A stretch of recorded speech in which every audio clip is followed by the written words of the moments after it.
Good morning, everyone. Welcome to the Environment Committee. Happy belated St. Patrick's Day. And then those of you who celebrate, I'm sure you're all getting ready for some of the big holidays coming up, Earth Day, Arbor Day. It's Arbor and Bird Day. So a timely topic because there's so many designations that sort of center around these Earth-focused holidays coming up. We wanted to go over designation programs for conservation. So it's really important that we have nature in our communities. It's incredibly popular and important with the constituents we serve. And we have elements of nature throughout our communities. As municipal leaders, we all have a role in protecting biodiversity. We are the stewards of the birds, the bees, the blooms, and the trees that surround our homes and enrich the public landscape in our communities. The identity of many of our communities are literally rooted in nature, with names like, and let me just quick show a slide, because we had fun with this. Names of the communities that reflect the value that we have in nature. Oops.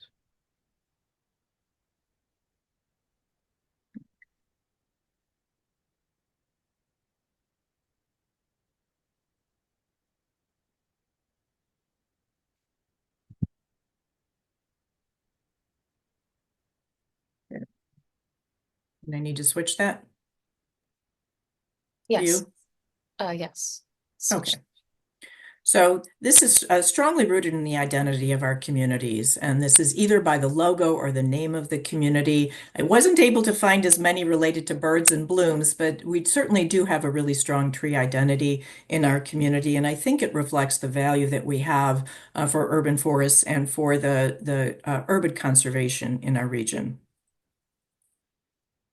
Um, so for these natural elements, we celebrate these and we elevate them to define our communities. And we do that through programs like Bird City, Bee City, Tree City, or Vibrant in Bloom communities through the America in Bloom program. Earlier this year, we discussed the Mayor's Monarch Pledge when we were talking about monarch conservation. And then we also talked about the Dark Sky community programs that also celebrate community achievements to conserve nature that are a little bit tangential to what we're talking about today. But we wanted to take a deeper dive into four programs that are closely related and that we have experts and program managers and leaders from these four programs. It's Tree City USA, Bird City USA, Bee City USA, and America in Bloom. And I didn't say right at the top of the hour, Mayor Burns is unable to join us until later.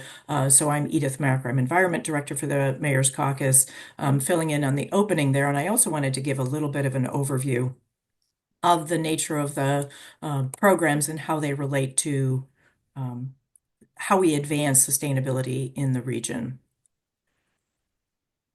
Just a couple of slides on the orientation here.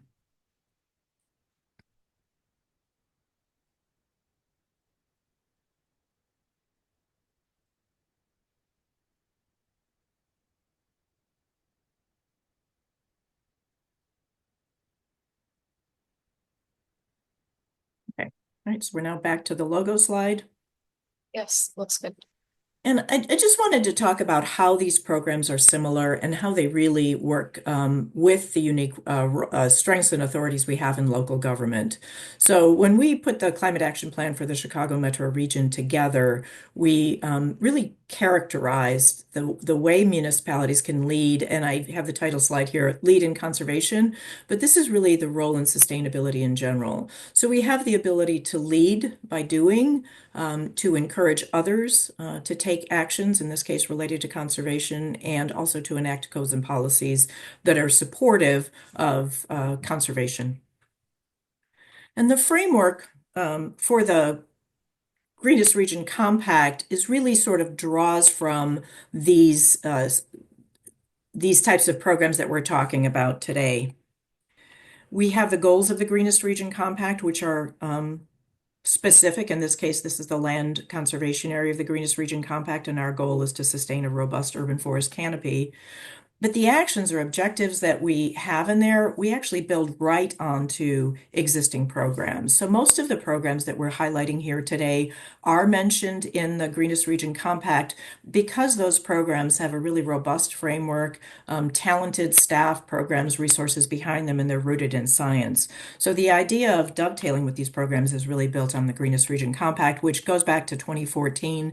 And I'm sure most of you on the call know we have 162 local governments that are committed to the Greenest Region Compact.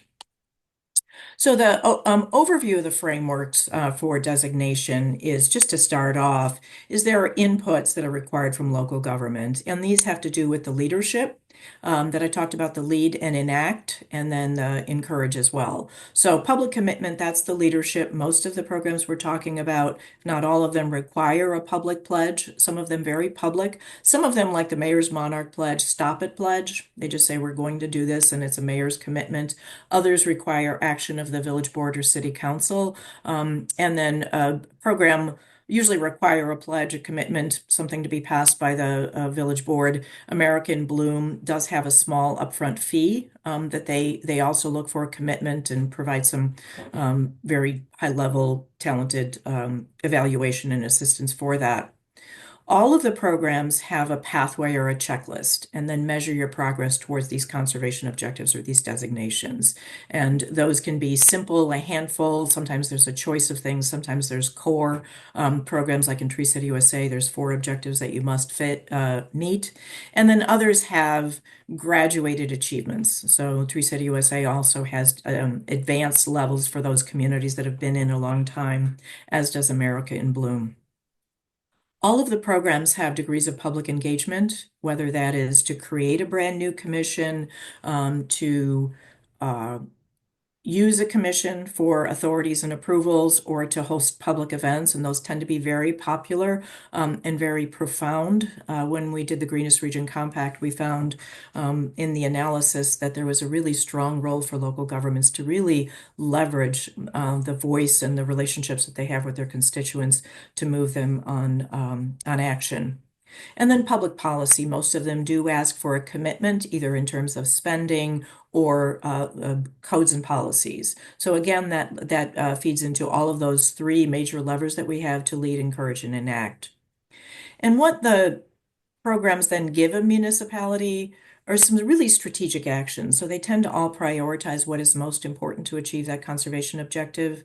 They create momentum around the specific element of conservation or nature that's related to a greater awareness for your trees, a greater awareness for the vibrancy of your community and the beauty of your community.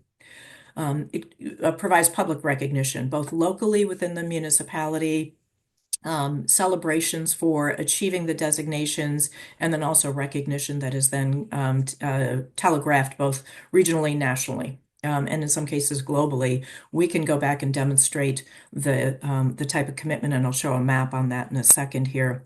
It creates community pride and economic development. And really defines and builds the character of a community, making it welcoming, making it greener, building green infrastructure.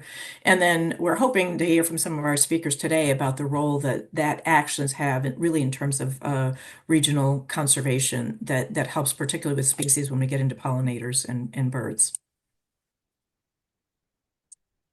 And what I also wanted to show is just our region does really well with these designation programs. And Tori put together this little overview map. This is already on our Environment Committee webpage, but we wanted to look at how popular these programs are. And I do know that Tree City USA is the most popular, but just to kind of go over these here as an overview, Bird City is the yellow dot here. It's a newer program. So we've got a handful of communities that are participating in that. We have Bird City, the blue dots here, and I think Lake Bluff is up here somewhere. Yep, talking about one of our speakers today. America in Blooms.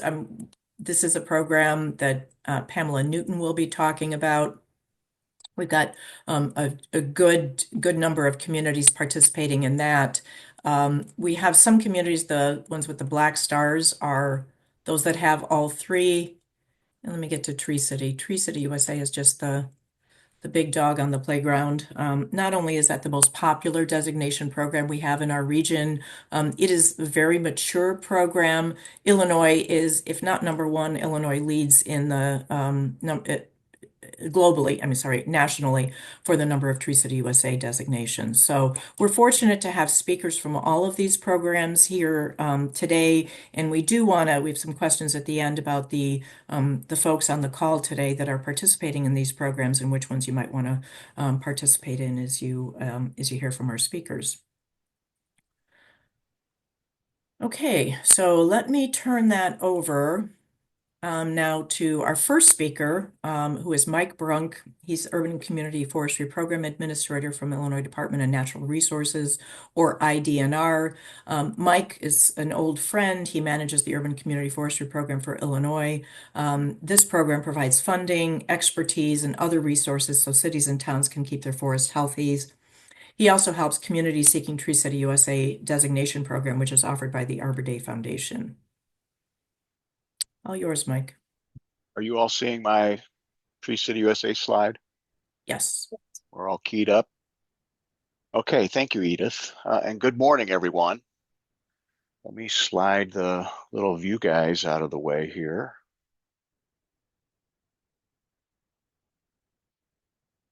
As Illinois' Urban and Community Forestry Program Administrator, one of my main tasks in bringing communities and trees together is to educate people on how trees play a key role in sustaining the vitality of a community.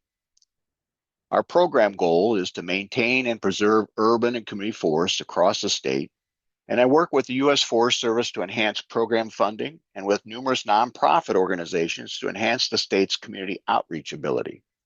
The Arbor Day Foundation is one of these partners, and the Tree City USA program provides an excellent outreach tool to assist our conservation endeavors.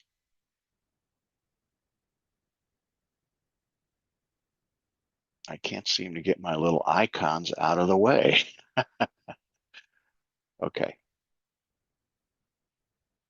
Tree City USA helps us open communication doors to provide education and assistance to communities, urban leaders, and advocates.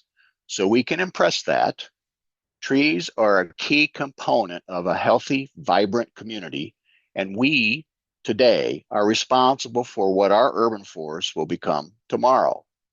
Trees are the only component of a community's infrastructure that grows in value over time, and I can't say that enough. Trees on average provide a 3-to-1 return on community investment. And here's the catch line.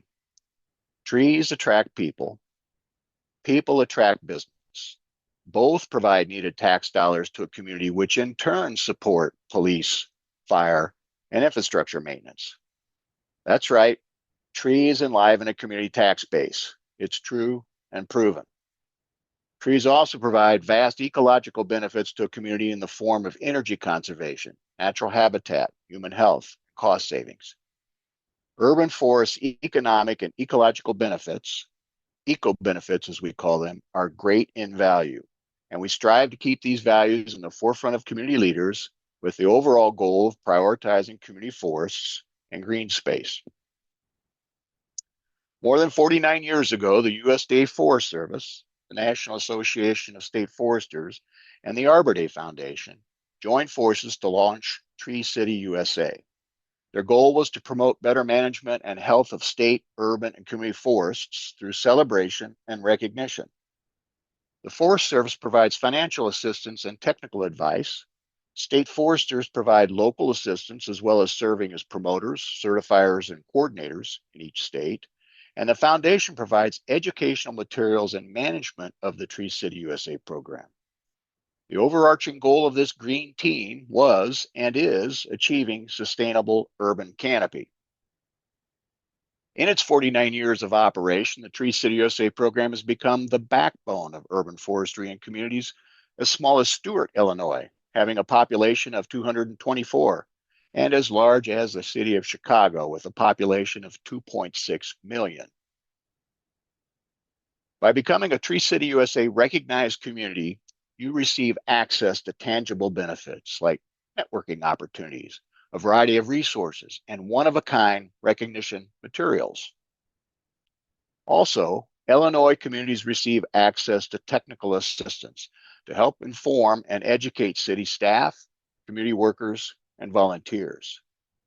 This begins with the initial experience of becoming a Tree City USA community and continues with ongoing relationships, ID&R staff, training and workshop opportunities, participation in partner programs, and rubbing elbows with a network of 200 plus other Tree City USA communities in Illinois.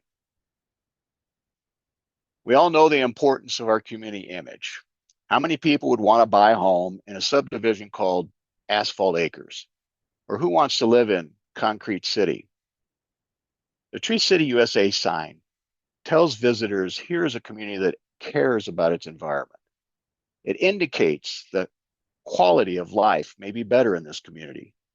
It can influence where business meetings and conferences are held, and it presents the kind of image that most citizens want to have for a home community, which in turn leads to a fourth benefit: citizen pride, honor, dignity, satisfaction, which set in motion a cycle of community success that comes to those who are participating in the care of community trees, to those who value trees as an asset to the community, and even to those who have a moment with their tree or trees, realizing the joy, life, and necessity they bring to our human environment.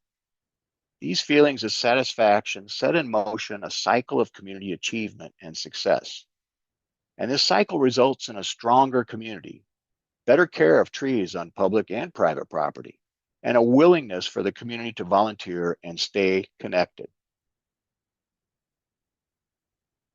And finally, becoming a Tree City USA community offers publicity opportunities through tree planting, natural forest restoration, awards presentations, and Arbor Day tree celebrations.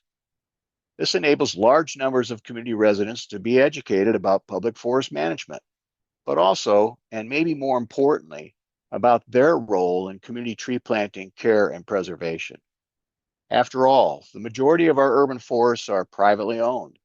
And due to this fact, a component of our community tree management has to include encouraging and educating our residents about their vital role in maintaining a sustainable urban and community forest. Our community return is improved public safety and a more holistic path to economic and ecological vitality. And this effort is not limited to city or village boundaries. With the help and voice of Illinois communities, we can spread this positive impression across our state for the benefit of us all. At the end of this presentation, I will share a new promotion we just completed to let you hear from some of our Illinois communities on their feelings about Tree City USA. So now let me tell you about the hidden value of standing tall through Tree City USA community recognition. I hope you are starting to get a feel that this is more than just a tree promotion. Tree City USA is an opportunity for communities to unite, to work together in creating a healthy, natural environment in which to live, work, play, and pray. Our trees are a vital component of our biosphere. They have no boundaries, and they are integral to human health and survival. Tree City USA shows community solidarity for and commitment to our natural environment by creating an image of where we want to be. Tree City USA allows communities and its residents to speak with a national voice and provide a powerful message about trees. And Tree City USA can show community perseverance, vitality, and progressive foresight. It is all about maintaining a cohesive, long-term community plan that can weather variations of community leadership. Uniting our communities through community programs such as Tree City USA helps sustain our priority goals through change. And here's something you may not know about state urban and community forestry programs. They are annually evaluated by the U.S. Forest Service. Remember, I earlier said that the goal of the U.S. Forest Service was to promote better management and health of state, urban, and community forests? Well, their oversight is directly connected to state programming. The Forest Service provides interested states financial assistance and technical advice to help achieve a mutual goal of growing sustainable forest canopy. and their funding is directly correlated with the state's achievements towards those goals. Our Illinois Urban and Community Forestry Program is allocated a maximum in core funding that we can apply for every year, which is based on our program achievements from the previous year's funding. When our production grows, so do the allocated funds that we can apply for.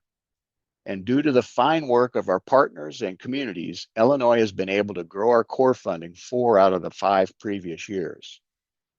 Production jumped again last year, so core funds should as well. And on average, 85% of these funds go directly into community assistance, and 15% or less is generally used by the state for program administration, which compared to other states is pretty lean. These state program deliverables can garner U.S. Forest Service confidence. Couple good program production with the face value of Tree City USA, and a state can really magnify its urban and community forestry program value.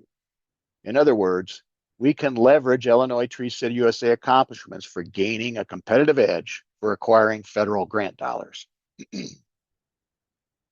And Illinois productivity has benefited us and others in federal grant awards. The U.S. Forest Service Inflation Reduction Act, which provided large funding opportunities for state urban and community forest programs, is an example. Illinois was able to leverage the 3rd largest amount in state awards from this IRA urban and community forestry grant opportunity. Our on-the-ground community and partner accomplishments interfaced with Tree City USA involvement had high value and provided the believable structure in our proposal that we in Illinois walked the talk. Illinois community accomplishments help impress upon federal leaders the excellent return on grant investment in program deliverables, such as the growth in communities developing urban forest programs, the quality and quantity of on-the-ground forest practices, the creation of training and innovative program tools, which all tickle the fancy of our federal investors. If the green gold is community tree care, then the federal prospectors are going to naturally be steered towards obvious indicators such as state program production, which can be highlighted by Tree City USA involvement. Some of you heard me state, help me help you. Well, Tree City USA is one of those tools. We at Illinois have made these very points, and we use Tree City USA to paint our picture and illustrate those communities involved in producing progressive ideas and practices that result in sustainable community canopy. Now let's hear from a great group of Tree City USA partners. We did well in selecting them for this new Illinois Tree City USA promotion.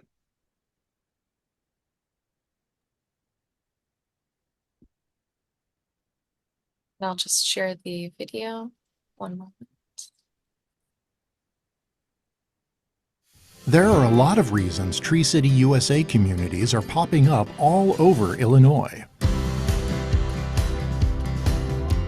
Stewart is the smallest Tree City USA in Illinois, and what we have appreciated about the program is that it has improved our knowledge of trees. We have a better biodiversity. We also have better tree care. We have received grants, enough for 3 different tree planting projects. The benefits of being a Tree City USA, it provided a framework for us, definitely. How do you bring community together? We start with just a tree planting. We just start with getting the word out, like we need trees in our community. By being a member of Tree City USA, we're going to have a lot more professional resources that can kind of better guide how we approach the natural landscape of these parks, in addition to all the amenities that, you know, kids and families can enjoy. The village was able to attain grant money through state funding to set up a digitized inventory of all our parkway trees. So we were able to know what resource do we have within the community itself. Once we became formally recognized as a tree city, that placed emphasis on what we do with trees here in town. It also connected us with many resources, and they provide us opportunities for grants that we wouldn't have known anything about. Our trees have taken a beating in recent years, and Tree City is a great resource for helping communities clean up and replant. Use the resources that are available to you through Tree City USA. The city of Springfield relied so much on those resources, and I don't think we'd be here where we are today without those resources. Becoming a Tree City USA member sends a message that your community cares about trees and the environment. I think this will help improve our community by giving people more community pride. Just the ability to say that we care about these kinds of things. We care about the natural environment. It does impact property values. It impacts quality of life. Trees, flowers, landscapes, beautification of your community is important. Membership is free and only requires 4 things: a tree board or department, a tree care ordinance, a yearly budget of $2 per capita spent on trees, which you probably do already, and an annual Arbor Day proclamation and celebration. Just get involved, get going, and join the ranks. It's pretty easy. If we can do it, you can do it. It's time to get your community on the Tree City USA map. Your Illinois forestry team is ready to help.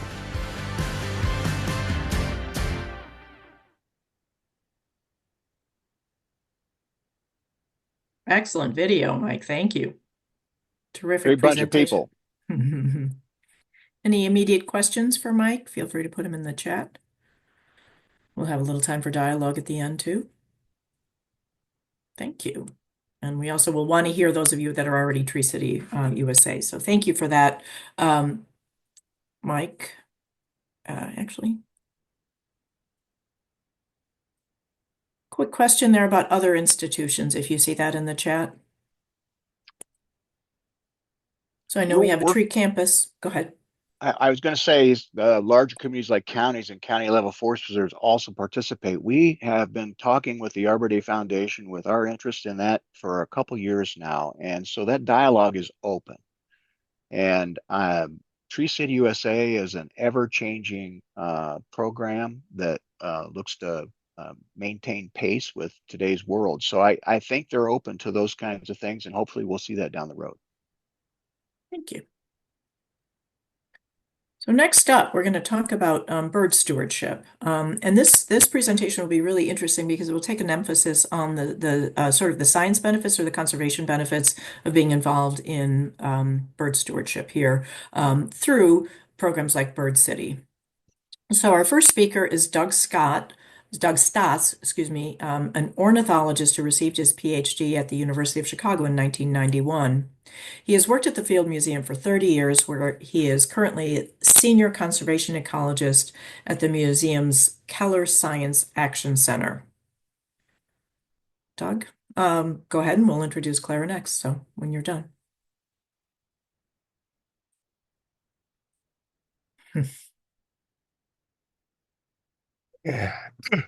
Hello, thanks Edith for introducing me. So I'm going to talk about sort of the importance potentially of suburban and urban landscapes for bird conservation. And there we go. And I'll focus on the Chicago Wilderness area, where there are really 2 groups where Chicago Wilderness makes a global difference to them. One is grassland birds, because there are significant breeding populations, and the other is land bird migrants. So this just isn't so much during the breeding season, but during the migratory season when the birds are moving through. And this second one, the land bird migrants, is where I think urban areas and suburban areas can play the biggest role. For grassland birds, you need pretty big areas to have much effect, but for land bird migrants, very small patches can be very important. So I'll start with my conclusions in case I run long. So urban landscapes are of significant conservation value, but there are unique threats associated with them. We'll talk a little bit about that.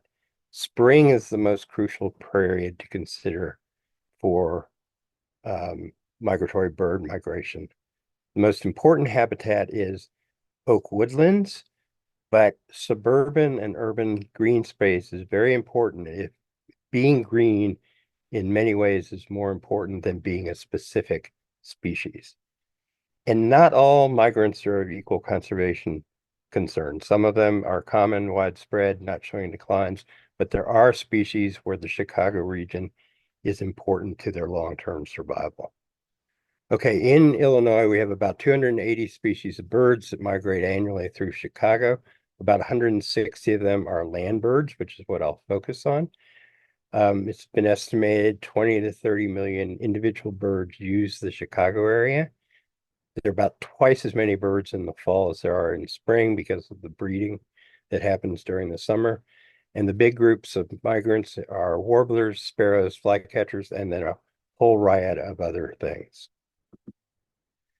Chicago area in particular is important because it's located at the north end of the corn soybean desert, where there are big areas with basically no habitat for migratory birds. Also, being on the shore of Lake Michigan concentrates birds, and it makes it a critical stopping off point for migrants. So here you can see the land cover and the big kind of hole in the green space. So a lot of birds collect in southern Illinois and then make a single overnight jump up to the Chicago area. We can see migration on radar. So this is an image from spring evening. So this birds migrate at night. What we're seeing is birds taking off from where they were spending the night and going into migration. So this is just after sunset, and the purple areas have the densest birds. As you get to the yellows and greens, you have fewer birds. And you can see birds are really focused on the same green spaces you see on the map, but there are also a lot of birds coming up out of what is considered developed areas. So, and the reason for that in part is that those developed areas at a closer scale is full of greenery. I know that got talked about in the monarch program, but it's true for birds as well. In fall migration, I consider it less important because the birds are under less pressure from weather. They're leaving before conditions get bad. They move mainly on northwestern winds. And in the spring, there's a big difference between what birds you have along the lakefront and inland. In the fall, there's less of that difference. The main threats to migratory birds in the Chicago region, the main one is habitat. That's the dominant feature. The loss of habitat, the degradation of habitat, the fragmentation of habitat, all those provide different aspects, and low habitat diversity. If every place looks the same, it's hard for birds to find what they need. Climate change is a big piece to consider as well. The things that come into play are phenology mismatches. This means birds migrating or trying to breed at times when what they need isn't present because of changes in the timing of different things. Extreme storms are another issue that's associated with climate change, and climate change has increased weather variability. So in the spring and fall periods, we see more differences. There also are human causes of mortality. The two big ones are window collisions, which are due to a combination of glass and lights, and environmental poisons, things like insecticides and rodenticides. Okay, I'm going to talk quickly about climate change. Timing of bird migration is set by climate. There are influences on a year-to-year basis based on weather and where the birds are coming from. One thing with birds is they're using cues from photoperiod to time migration, while the resources they count on, trees and insects, are tied in much more strongly to the weather. Birds don't use weather because it's too variable. So right now we're in the 70s, which seems like a great time to be here. Tomorrow it will be in the 40s. And so if you're a bird that decided to come now, you're going to be in trouble tomorrow. The other thing is they don't get cable where they winter, so they can't judge the weather based on where they are. They have to sort of encounter it as they move along. We see changes in timing of migration happening already, and it will get more severe. Birds are returning earlier in spring, but they don't keep up with the earlier leaf out. Birds are behind by about 2 weeks from the historical patterns. In the fall, there are much fewer changes in the timing of migration relative to phenological events. But one thing that happens is birds that used to leave the northern Midwest now spend the winter. So one of the big things that I worry about is the the loss of the correlation between oak leaf out and migrating birds. The timing of bird migration corresponds to oak flowering and early leaf out, but that is starting to be broken up. And the fact that a lot of species preferentially uses oaks means what do we see happening if that oak leaf out and peak migration don't correspond? In terms of building collisions, this is a huge issue all across North America. About 1 billion birds die annually. And it's a combination of lights being on. The birds are attracted to lights migrating at night, and glass. They don't understand glass is a barrier. So what can we do on that? I can talk for this for a long time, but real quickly, turning off the lights makes a big difference. Using lights, using less glass makes a big difference. That's what birds die from, is running into glass. There is improved technology for the glass. There are bird-safe glasses or films that have been invented, and they're effective. And in particular, you may have heard about McCormick Place, where it was $1 million to do it. But in your cities, in your towns, you can focus on individual windows that are the most dangerous. Those can be cataloged and worked on. In the Chicago region, there are a number of migrants that are of concern. This is sort of a wide range from different families. The big group, the 800-pound gorilla of birds, are these tiny little birds called warblers that are insectivores and come through in huge numbers of species in spring and fall. I believe focus should be on spring rather than fall because the weather conditions are much more stressful in spring, and there's a smaller food supply. There are fewer fruits and seeds. Insect populations haven't really jumped up. And in the fall, most of the birds that come through are not going to survive the winter. While in spring, you've got birds that are about to go and breed. And so losing them has a bigger effect on the population. So recommendations generally are to remember the green space, both the protected lands and unprotected lands are crucial. And so in the cities, you're talking about street trees in people's backyards. Those make a huge difference. Spring condition is most important. The important thing there is having good quality canopy trees and a high native tree diversity, which gives you a broader spread of when things are leafing out and flowering. Maintaining oak habitats that you have is really important. And urban and suburban areas are really the place where we can create that variety and timing because of intentional planting. So you can't really do that in a forest preserve, but in an urban landscape, you can be planting things that come out at different times. And that's me. Thank you.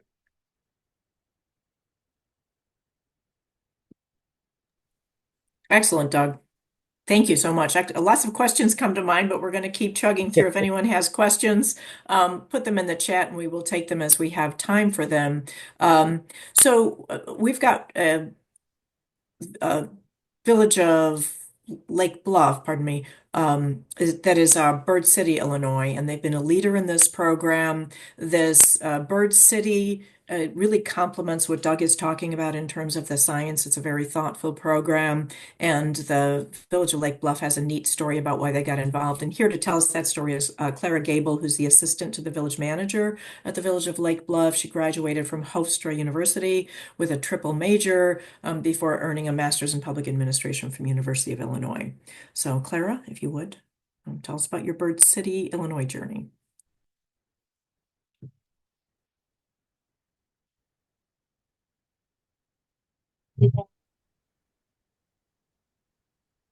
Looks good. All right. So, as Edith mentioned, my name is Claire Gable. I'm the assistant to the village administrator at the village of Lake Bluff. And this is just going to go through kind of our Bird City, Illinois process. And so, for those who don't know Lake Bluff, it's on the North Shore, north of Chicago. We really prioritize natural spaces. We have beachfront areas. We also have ravines and nature reserves. It's a really beautiful community.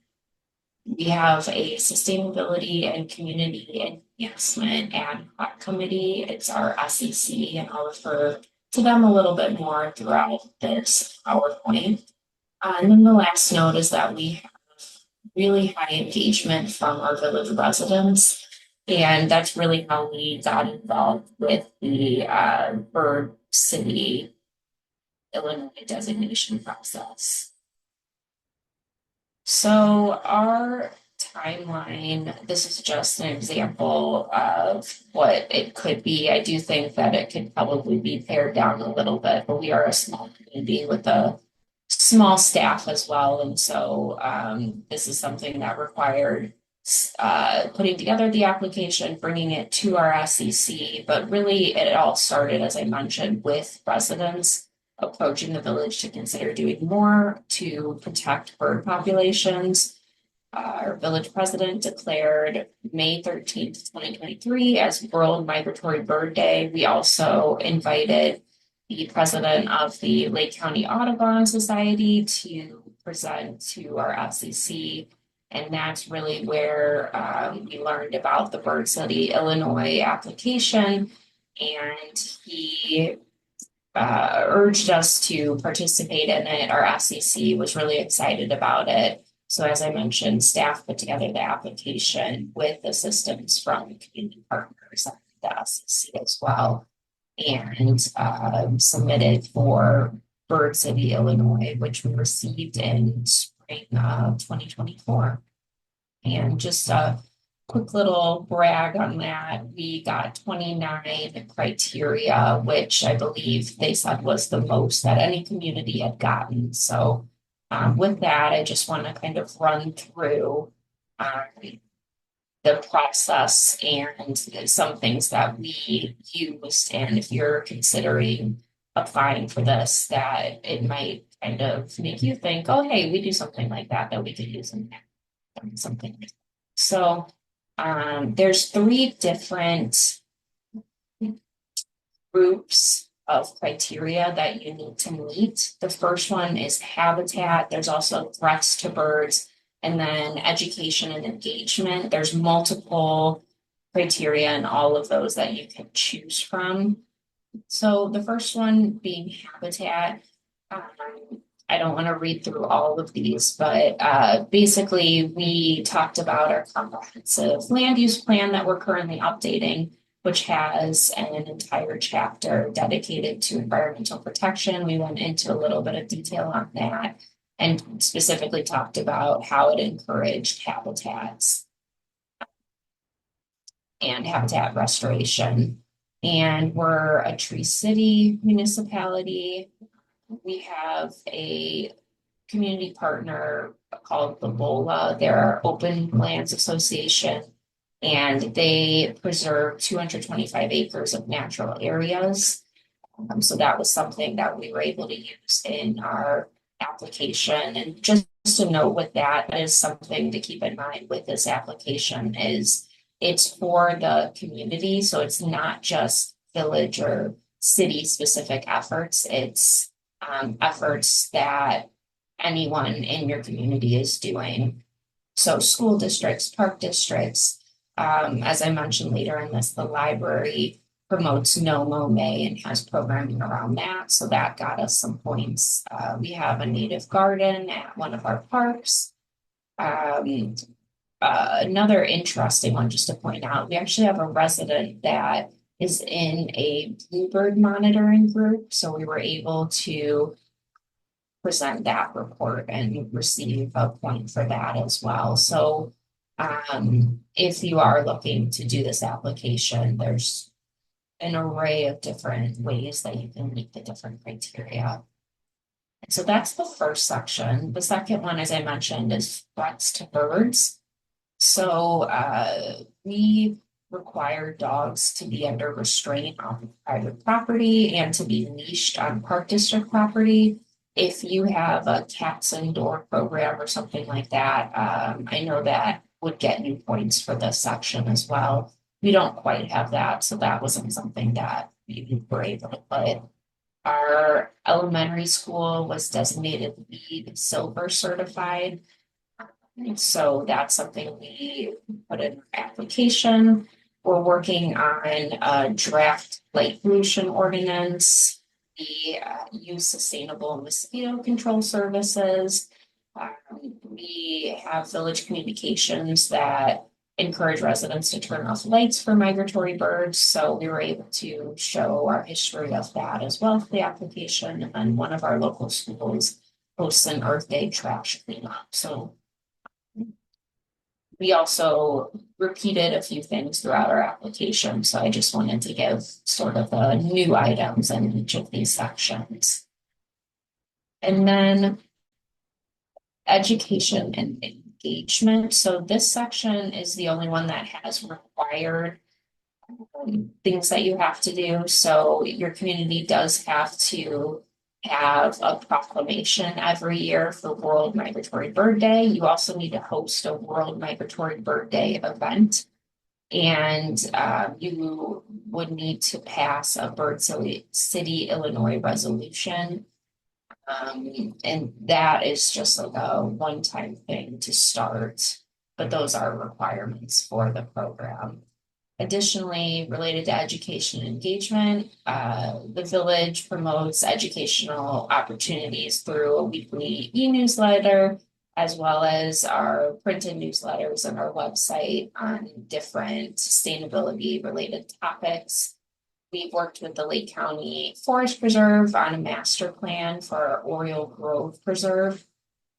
We also contract with Humane Wildlife Control Service. And one last interesting one, our SEC maintains a high school member, and that is kind of done to allow an educational opportunity and also to get another point of view from younger generations. And it's been really successful.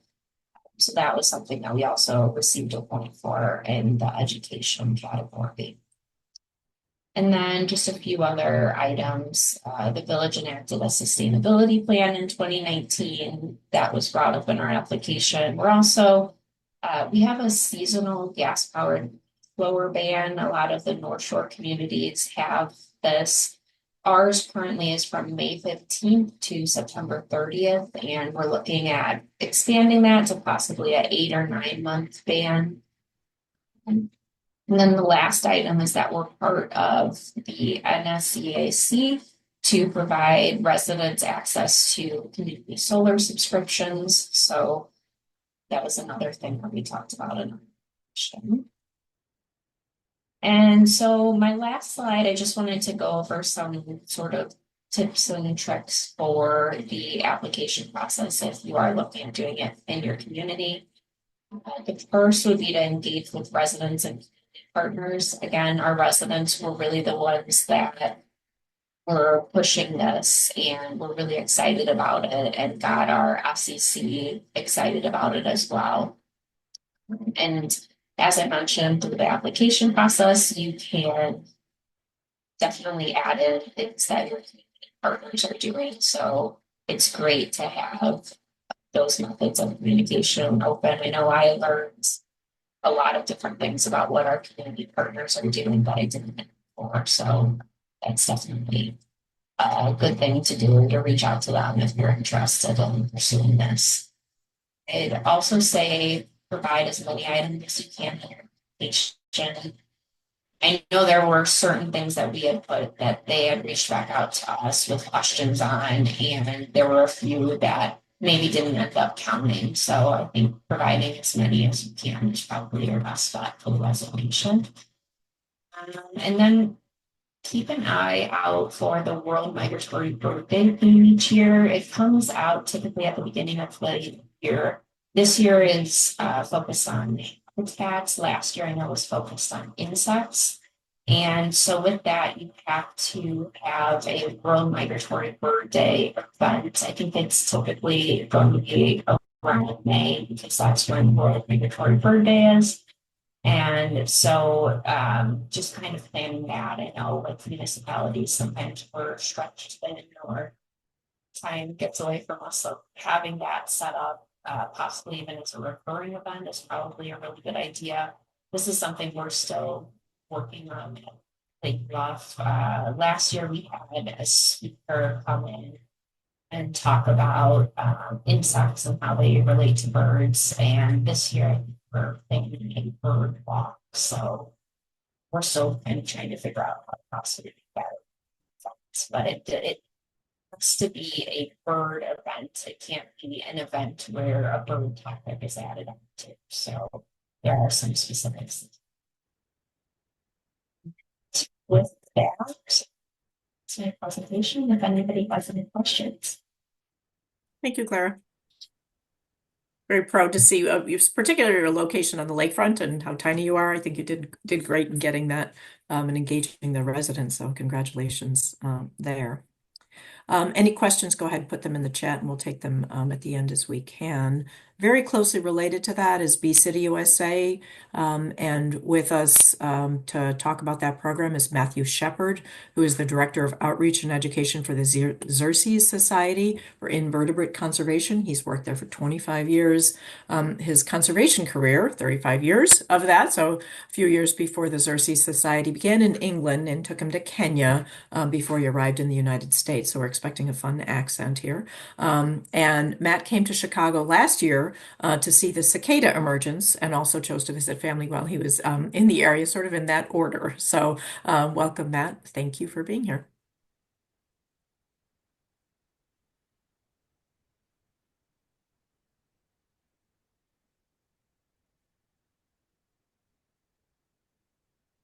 Oops.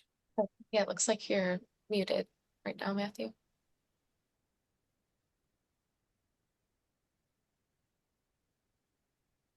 Sorry about that. There you go.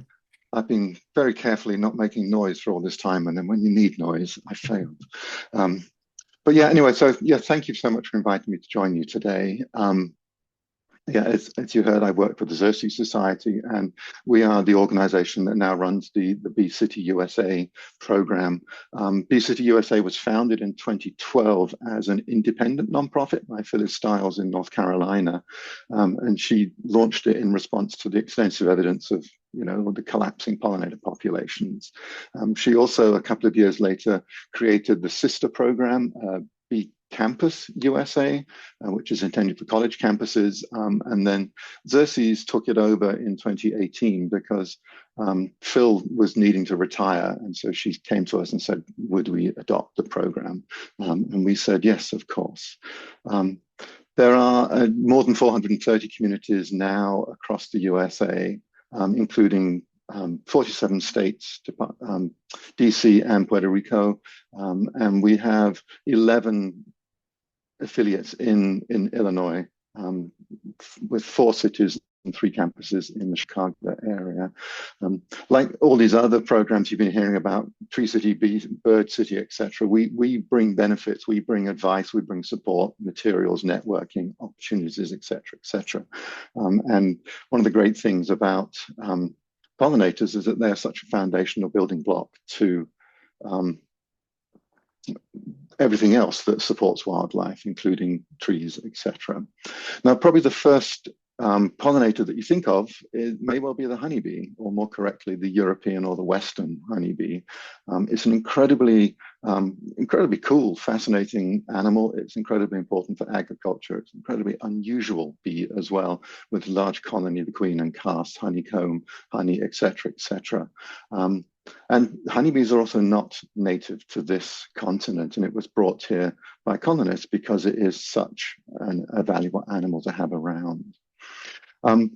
Moving beyond the honeybee, looking at bee diversity more generally, there are thousands of species of bees in the USA, hundreds of species of bees in Illinois that are so very different from the honeybee, very different habitat needs, very different lifestyles, very different behaviors.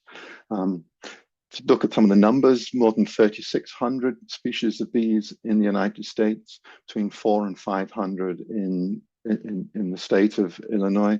In Chicago, I'm not entirely sure, but I'm saying 100 for the moment, and I'll circle back to that in just a second. And in a single garden, you could easily have 25 or 30 species through the year. And we really do need this diversity of bees to pollinate the full diversity of flowers. I said I would return to the number in Chicago. I found one study, and they found more than 80 species of bees in their survey in Chicago. But as a comparison, Toronto, which has similar population, similar land area, they recorded more than 360 species of bees in that one state. So Chicago could well have 200 or 300 species. Now, why do we need this diversity? Well, there are things that all of our bees can do that honeybees can't. Buzz pollination, for example, done by bumblebees and others, where the bee grabs the flower and vibrates it to shake the pollen out. It's necessary for flowers such as shooting star, kinnikinnick, and huckleberry. And buzz pollination is something that the honeybee can't do. We also have bees that are active early in the year when it's cold and wet, like the mason bee. This is something, a bee that will be out very early and pollinating particularly our early season fruit trees. And it's also extraordinarily efficient. Just looking at an agricultural scale, 250 mason bees can pollinate an acre of orchard, something that would take tens of thousands of honeybees in 1 to 2 hives. And then we also have bees that are very specialized species. For example, the spring beauty bee, which forages only on the flowers of the spring beauty. And it has pollen-carrying hairs that are adapted just to the right size to move the pollen around. And this is the bee that needs that one particular flower, and that flower needs this particular bee. So just mentioning honeybees again and Bee City, when we think about saving the bees, many people gravitate towards honeybees and getting a hive. And I totally understand that, because it seems kind of logical, we're losing bees, we need more bees, so let's get more bees. But the reason why we say that honeybees, keeping honeybees is not really bee conservation is because simply bringing a box of bees into a landscape, into a neighborhood that's already struggling, the landscape, the environment is impoverished and struggling to support the wildlife that are there.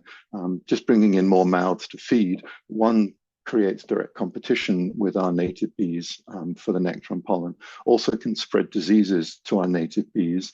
And in a way, more importantly, it does nothing to improve the quality of the environment, the quality of the landscape. And so, as Bee City, we neither encourage affiliates to have honeybees nor penalize them if they do have hives and so on.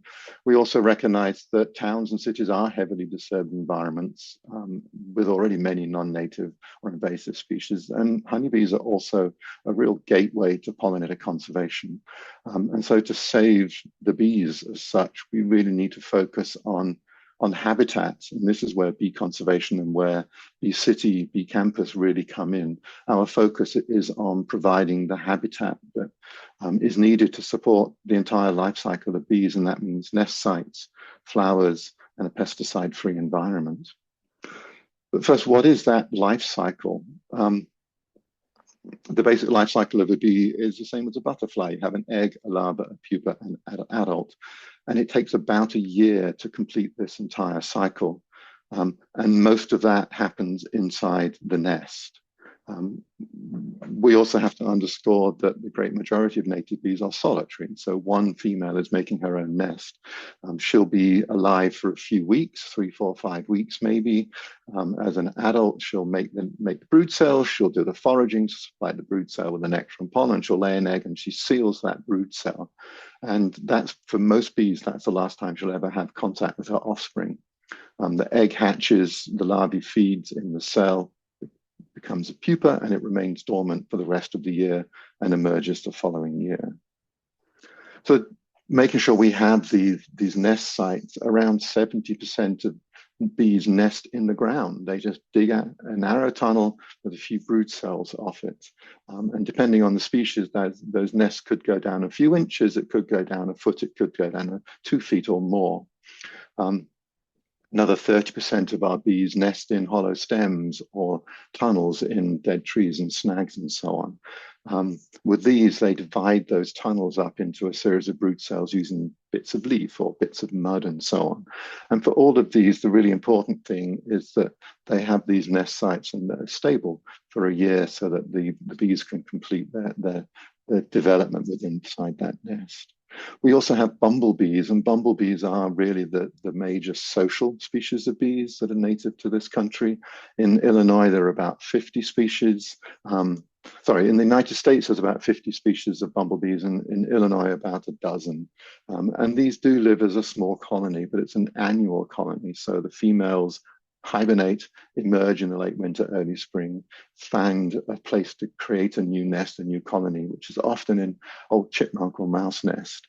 And so the thing that these bees really need are tumble down, overgrown places like hedgerows and railway easements and so on. The other thing that, no surprise, bees need is flowers. And this is where it's worth, the most important thing to consider here is that native flowers have been shown to support a greater diversity of bees and a greater abundance of bees than non-native flowers. And I know we were hearing about the warblers earlier and the importance of food for them. And something like 95% of birds rear their young on insects, and in particular, caterpillars of butterflies and moths. And so the work of Doug Tallamy in Delaware has demonstrated that native trees and shrubs support hugely more diversity and abundance of native butterflies and moths.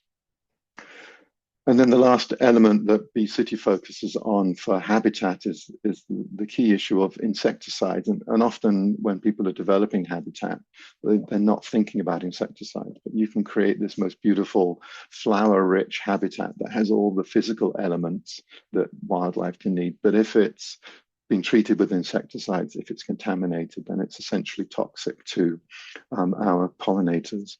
There's lots of ways in which bees can have contact with insecticides. They can be directly sprayed. They can have residues that they make contact with. Sometimes the nectar and pollen carries the contamination, as can nesting materials for tunnel nesting bees. And indeed, soil treatments can make the ground toxic to bees. So Bee City encourages people to avoid applications, and in particular to adopt IPM, which is a way to reduce that potential contamination. I know that was rather a canter through the topic, and I think I've kept to my 10 minutes, Edith. So, I mean, this was, in doing this, I wanted to get across the idea of, why Bee City focuses on the full diversity of bees and why we focus on the habitat and insecticides as key elements of the affiliation. Pollinators are a foundational building block of a healthy environment. If you're working to support pollinators, you will support birds, you will have more trees, and caring for them will bring multiple benefits to people and wildlife in your community. Please do reach out if you have more information. We welcome questions, contact information there. You've got my name, but also Laura Rost, who runs the program day to day, and so she would be a key person to connect with. Thank you. Thank you, Matthew. Excellent, very interesting. And I love how these programs are all complementary and nested, pardon the pun there. We'll conclude with one that I think provides a really excellent platform for bringing all these programs and conservation and beautiful communities together, and that is America in Bloom. So I'm pleased to welcome Pamela Newton, who is currently on the board of America in Bloom. And if I can make a shameless plug, I also served on the board of America in Bloom for 2 terms and really got to know the organization well. Shout out to Laura Kunkel, who's the executive director, hanging out on the call as well. But we're really honored to hear from Pamela Newton, who joined the Village of Hawthorne Woods in 2009 as their first chief operating officer, which is a name synonymous with the village administrator, but sounds more powerful. I like it. Before her appointment to the village, Pam served as vice president for the Lake County Forest Preserve District. She's a trailblazer. She was the youngest trustee ever to serve in Vernon Hills at the age of 28. She's been serving the public every year since 1985 in numerous municipal, county, state, and national positions, including as chair of the National Energy, Environment, and Land Use Committee for the National Association of Counties. Pamela, welcome. Well, thank you so much, Edith, and hello to my fellow municipal colleagues and environmental and conservation specialists. It is a pleasure to be here, and I understand my position in this speaking order. I'm last. So I'm going to do my very best to be brief, succinct, but encouraging from all the wonderful speakers we've heard this morning. So I am pleased to tell you that we support all the speakers before us here in Hawthorne Woods. Hawthorne Woods is located in Lake County. We're in the southwest quadrant of the county, and we have a population under 10,000 people. And while we have a wonderfully beautiful environmental culture with which we share with nature and other environmental features, we don't have a very big budget. So our our journey started in environmental and conservation practices by becoming members and joining in each of these wonderful organizations that you heard prior to my speaking time today. Hawthorne Woods is a Tree City USA community, and we are so proud to be working on our growth awards consecutively year after year with our planting initiative. And I'm going to talk more about that in just a minute. We're also a proud member of Bee City USA. Not only the bees, but the pollinators are the responsibility of our generation to leave the legacy of the land better than how we found it. And so we're proud partners with Tree City and Bee City USA in that initiative.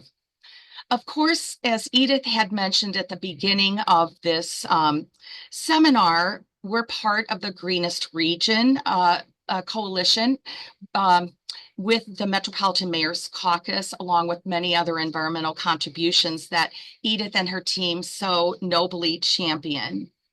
We also are proud members of the World Wildlife Federation as we enact the Mayor's Monarch Pledge and have created a sanctuary city over the village of Hawthorne Woods. So not only individual gardens and public places, but everyone who lives in this town is under the umbrella of the Mayor's Monarch Pledge so that we're a sustainable monarch community.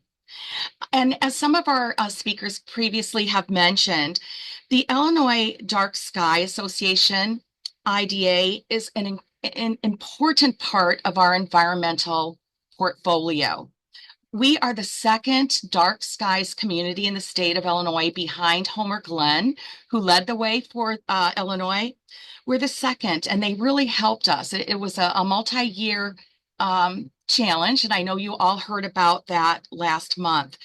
But our dark sky designation, my friends, has brought us more tourism than we ever expected to come to the little Hawthorne Woods, and especially for celestial events like we saw collectively a few days ago as we all looked up at the lunar eclipse from about 1:30 till 3 a.m.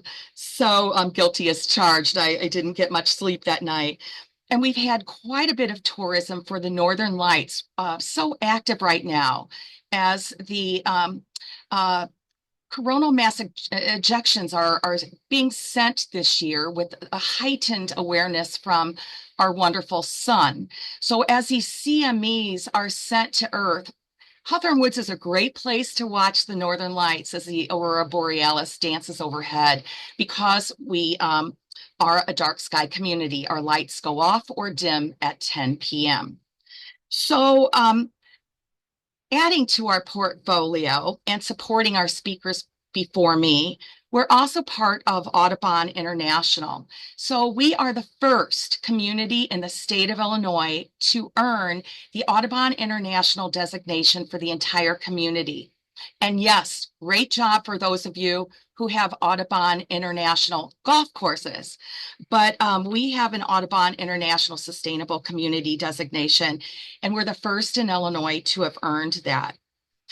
We all know the importance of our place here in the Chicago region as a flyway for the Lake Michigan shorebirds, our monarchs and pollinators. You've heard that this morning. So here in Hawthorne Woods, we had achieved those things and wanted to pull together really our environmental resume because we weren't getting grants. We didn't qualify economically. And so we thought to ourselves, what more can we do? to earn prominence with all the good work we're doing to leave the land as our legacy. So next slide.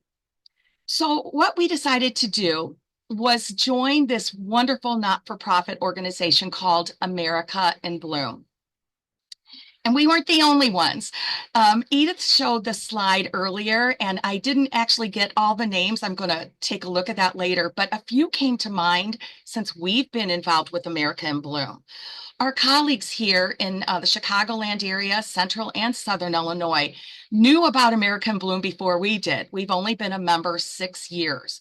But Glen Ellen, Warrenville, St. Charles, Naperville, Batavia, West Chicago, Ottawa, Spring Valley, Rockford, River Forest, Lake Zurich, Rosemont, Decatur, Cicero, Highwood, Zion, Mundelein, all of these communities knew about America in Bloom before we did. And so I'm so honored to be here to tell you just for a few minutes why this organization is worth your investment in time and talent, because this organization has pulled together for us all of our environmental initiatives kind of under one umbrella.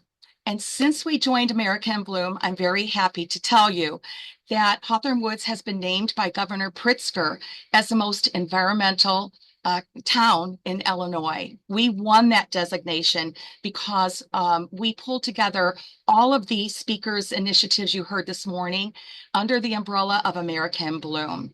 So let me tell you just a little bit. America in Bloom is a national organization, not for profit, and it does envision communities really across, we're in 44 states now, graduated from 43 last month. We're in 44 states now, working and welcoming communities and celebrating their vibrant places where they work, play, and pray, benefiting from plants, from trees, from clean environments, from celebrating our heritage and our culture from which we came. In our case, we celebrate the First Nations people, the Potawatomi, who loved the land before we did. And we, of course, encourage volunteerism. So also, America in Bloom is so proficient, I think, in spreading environmental awareness, programming, education, and community involvement.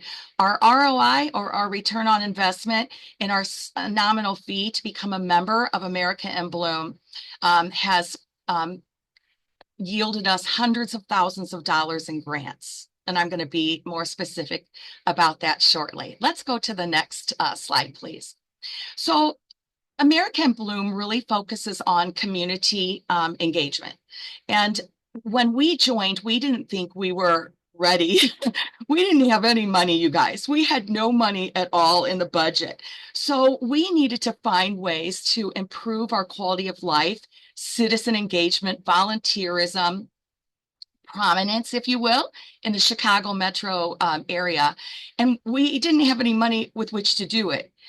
But we had a lot of heart and a lot of enthusiasm and passion for this place where we live. Let me explain. Hawthorne Woods, being a small community, is a very different type of community where like-minded people choose to come together and live a little bit rural by design. And what I mean by that is, ladies and gentlemen, we don't allow fences in Hawthorne Woods to demarcate properties of land. So I can't have a fence in my backyard. I could have an invisible fence for my pet, for example, but I can't have a structure that blocks nature from moving across my backyard into someone else's. I can't have an obstruction like an accessory building. A shed, for example, is not allowed in my backyard. I live in Hawthorne Woods. I subscribe to living with nature and not segregating nature just for me. We share nature in Hawthorne Woods and we live like-mindedness. Now, of course, if there's a state law regarding fencing, of course, around a pool, we're going to allow that. But in terms of segregating property, that's not allowed. So America in Bloom, is known across the nation for its beautiful plants and main streets and downtown economic redevelopment of places and and people, communities. We didn't have any of that. Hawthorne Woods doesn't have a downtown. So we were thinking, how in the world are we going to, be successful in this program? Well, here are the areas of impact. And each one of you looking at this slide right now could pick one thing, just one, in your community that you might be able to enhance. Floral impact. Like I said, we had no hanging baskets, no potted plants, no Main Street, no downtown. Landscaped areas. We had a lot of individual ones, but we knew we could do better on public property. Our urban forestry definitely needed some love and care. We had great environmental initiatives, but we needed to sustain them through generations of leadership. Our community vitality was there, but we didn't know how to promote it. Our Celebrating Heritage, we've only been a community for 57 years, so we didn't have this historic district, but we knew we had a story to tell from our land, from the cemeteries, from the First Nations people, and from the pioneers that came here as settlers from Europe. And we knew our overall impression was impressive, but we didn't have anyone to tell it to. So next, please. So I wanted to clear the slides and talk to you colleague to colleague about what we did. And so I'm telling you, and I wanted to talk to you face to face, seeing everybody, or at least letting you see me, about how we did it. I'm the village manager, and most village managers are interested in the infrastructure.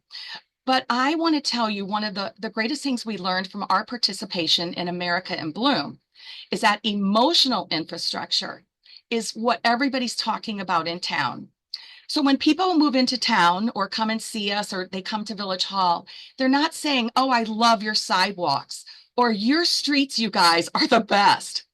They're coming and saying, I love your parks. We love these places to gather. We love your urban forest. We love the trails through your conservation areas. We love the plantings at the park. Look at you guys now hanging potted plants around the gazebo for our Friday night concerts. You guys are rocking it.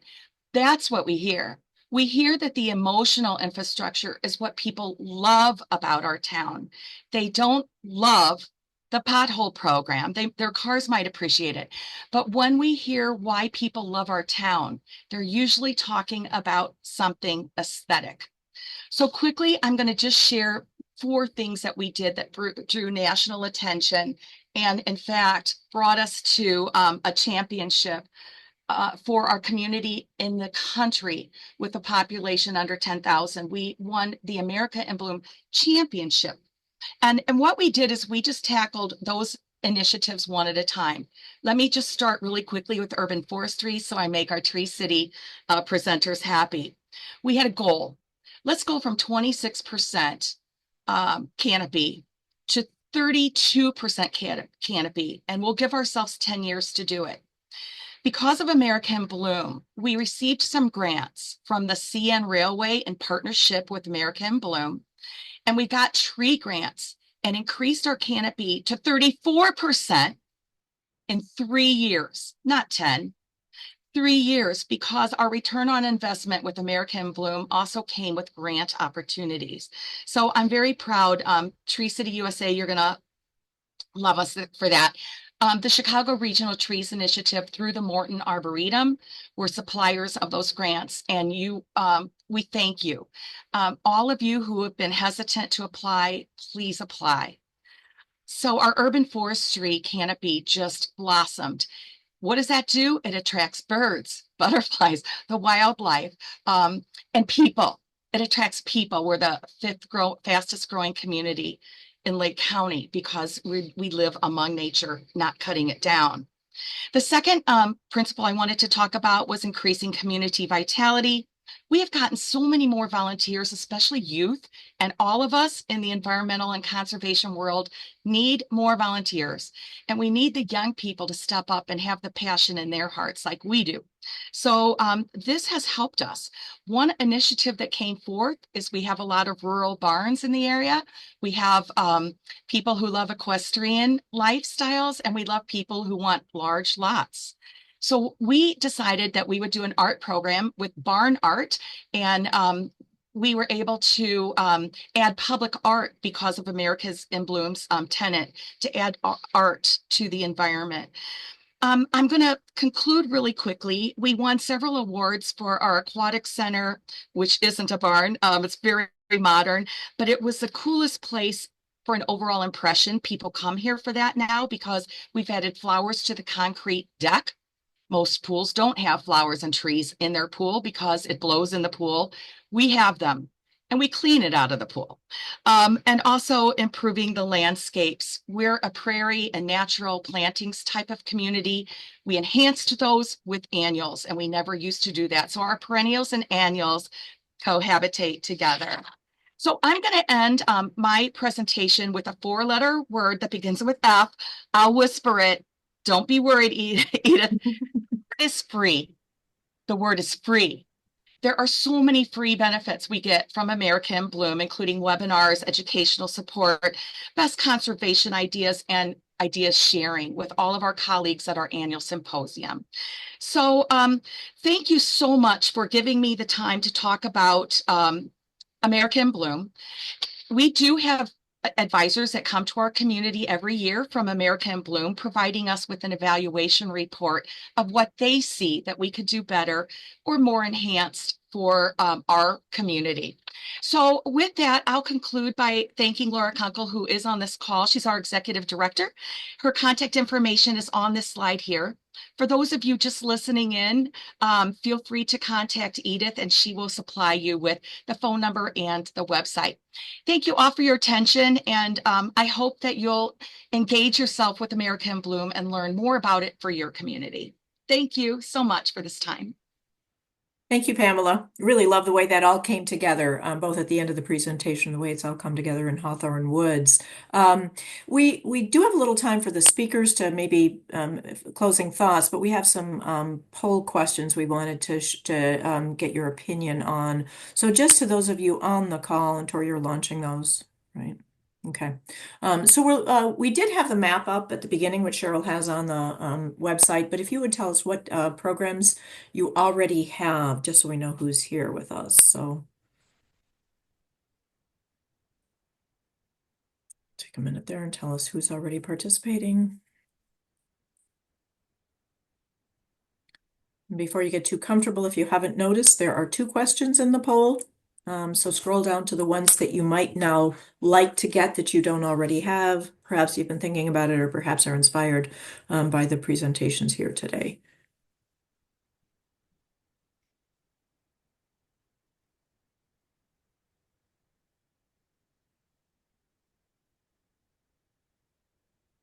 While they're answering, we've got pretty good response. Looks like we've got 30 people answering so far. Is there anything that any of the speakers wanted to just say, oh, I forgot about, or that's an interesting thing that your designation program integrates with my designation program that wasn't already mentioned?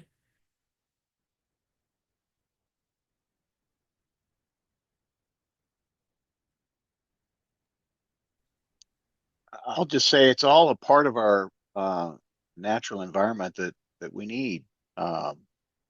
It's all interconnected. So many times we forget that. So whether it's trees, birds, insects, flowers, we all need each other. And it's neat to see how these programs are being absorbed by communities. So this is very exciting stuff. I'd like to see us to try to interconnect the Bird USA, the Bee USA, Tree City USA, because I think it's these kinds of programs that really can connect planning for a community in the long term, whether it's this mayor or that mayor or changing administration. It's really what connects us from one administration to the next. So I appreciate you having us all together today. This has been very interesting. Thank you, Mike. Appreciate that. And sharing the results of the poll. Not surprisingly, we have most of the communities participating are Tree City USA, and then good representation for Bird and American Bloom with just a few bee cities. But lots of interest in those 3 programs going forward. So really pleased to see that. And then final question. is if there are any barriers. So we see this as a really good way to promote communities, and as Clara mentioned, this, this is staff time. There's some efforts. It wasn't actually that bad. You said it took a long time for a small community, but a little more than a year to earn such a designation. But if you would just, put something in the chat about what the barriers are to earning these designations, and if there's anything that you would need that would be helpful. We also have a question or a request from Christy Truitt. If you wanted to put a short summary of your program requirements in the chat, or if you've got a link, that would be helpful. We will put all of these on our Environment Committee webpage, just so you can access the grants. There also, or access the program information. There are many deadlines. Some of them are back up to a little bit. That might have occurred before the springtime, which is high season for a lot of this activity. So you might need a year lead time to get enrolled, but some of those you can get on board with right away. For example, if you need to pass a resolution or pass a resolution declaring a holiday, Migratory Bird Day, Arbor Day, that's something that you can do now in advance of next year. So watch the timing on that to be helpful. And any other questions or comments before we wrap? Anyone in the audience that didn't get their questions answered in the chat?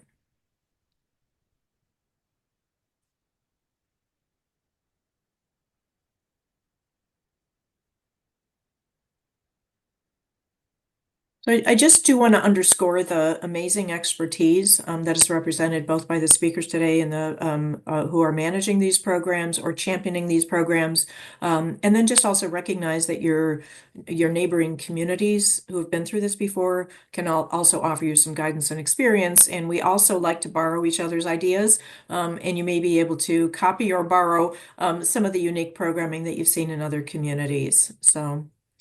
Please keep chatting if you've got any resources to share or other ideas.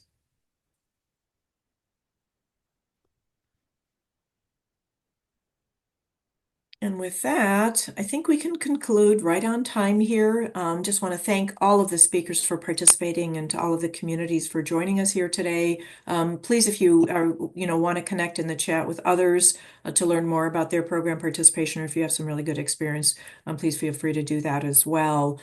We do have our next meeting is, I wouldn't say back to our dry topics, but we do an awful lot on energy policy, and this was a wonderful little diversion into some of the topics related to nature. But we have a really important topic next month. It'll be another Zoom meeting on April 15th related to code adoption and compliance for sustainability. There's some really important underlying codes that we should be acting on, updating and working in concert a little bit more to be impactful on sustainability. So that is Tuesday, April 15th, as usual. And with that, right up at 11 o'clock, I'm happy to have you join us, and we will see you next month if you're able to do so. Thank you for being here.